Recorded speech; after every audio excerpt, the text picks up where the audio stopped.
দিঘলিয়ায় আমের মৌসুম শুরু, বাগান ভরে গেছে বিভিন্ন জাতের আমে। জাহিদ হোসেন, দিঘলিয়া খুলনা প্রতিনিধি। খুলনা জেলার দিঘলিয়া উপজেলায় শুরু হয়েছে আমের মৌসুম। উপজেলার হাসপাতাল সড়কের মিলের পূর্ব পাশে অবস্থিত বাদশা মিয়ার আমবাগানে ইতিমধ্যে বিভিন্ন জাতের আম গাছে ভরে উঠেছে।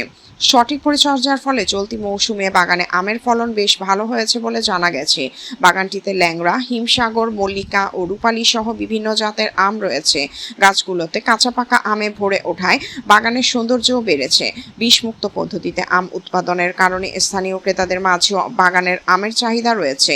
বাগানের মালিক বাদশা মিয়ার তত্ত্বাবধানে প্রতিদিন 4 থেকে 5 জন শ্রমিক আম বাগানের পরিচর্যা ও সংগ্রহের কাজে নিয়োজিত রয়েছেন। শ্রমিকদের সাথে বাগানের বিভিন্ন কাজে সহযোগিতা করছেন তিনি নিজেও। বাদশা মিয়ার বাগানের ম্যানেজার ও আম ব্যবসায়ী মোহাম্মদ রিয়াদ হোসেন জানান, চলতি মৌসুমে বাগানে ভালো ফলন হয়েছে এবং অনলাইনেও আম বিক্রির ব্যবস্থা রাখা হয়েছে। কেউ আম কিনতে আগ্রহী হলে সরাসরি যোগাযোগ করতে পারেন। যোগাযোগ মোহাম্মদ রিয়াদ হোসেন, মোবাইল 01978 515627।